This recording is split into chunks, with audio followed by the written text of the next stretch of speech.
All right, thanks for stopping by again for another episode about photography here. So one of my other goals of mine over the, past few years is to get better at landscapes. And for landscapes, I'm a big fan of doing panoramas. And you don't need to make panoramas super complicated, but I was finding that I kept making the same mistakes over and over and over. And I was having a hard time correcting for distortion in my photos, and I was just getting like maybe 20% success rate with my panoramas. So this year, I decided to invest in a Nodal Ninja, and because I like to do panoramas in often multiple rows, I wanted to get something that would account for the distortion of a lens in both planes of the panorama, so scanning up to the left and the right. So that's what this does. And after watching a lot of YouTube videos and trying to figure out my other reason why I was getting distortion, I got this Leo Photo leveling, let's see, what focus, leveling base. All right, so what you do is, it's unlocked right now, but then you can see the bubble there. You can, let's pretend like you can level your tripod head. So even, you might have been in a waterfall or a stream, where there's a lot of rocks and everything, and your tripod's all wonky. I've tried to correct before in the past, and I always got really weird results. So this is nice because, if your tripod is like this, you can correct for most of that. You might have to adjust a little bit, but this leveling head gives you a lot of correction, because you always want to start your panoramas from an even plane. It'll just create a lot of distortion. And then the next thing is, since I like to do a lot of multi-row panoramas, my camera that I use is actually recording me right now, so I don't have another one. But I like the camera to be in a portrait orientation so that you can kind of scan the scene. So I really like this. It's really well designed. I did have to buy this part and then the rotating base separately. From the same website, but you have to kind of order it separately. And what I did to save some money, because these can get really expensive, and I don't think they should be that expensive. I got like a manufacturer defect one, but I haven't noticed any defects, so I don't know. But I got a good deal on it. I think it's really smartly designed. So you could see, you could set the locks for like 10, 60, so like, 10, 15, 36, 60, 90 degree turns. And then you can lock it down so it stays stable. And then it also has these numbers here. So when I do a panorama, I try to be precise.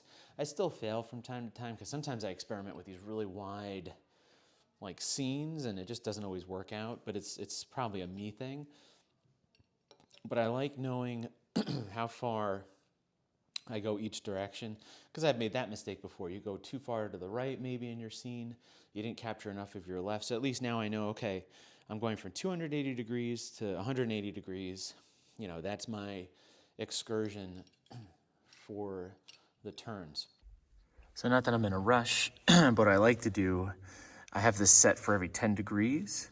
So I just make it really simple. If I know, I'll double check my exposure, it's pretty, whatever.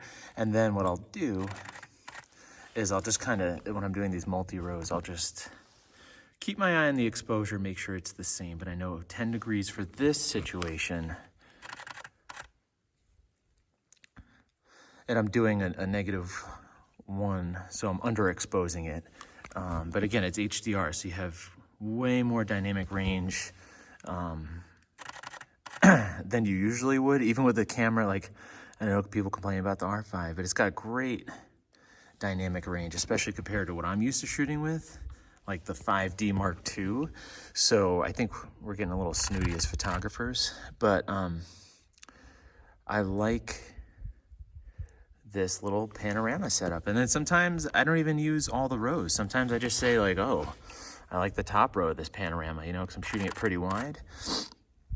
So you have a lot of flexibility. So I really like this. It's really well built.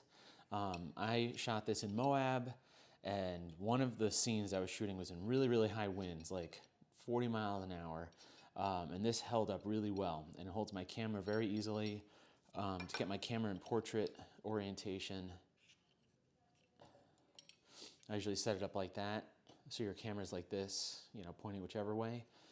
And then you can turn, and then you can move this up and down.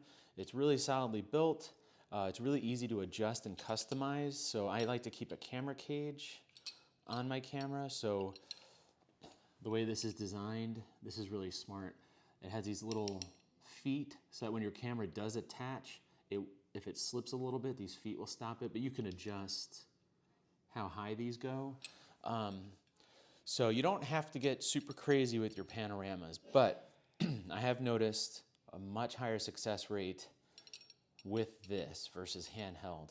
Now, I'll show some photos here in a second where it wasn't possible for me to bring this. Well, like a few years ago, I was in Katmai photographing bears.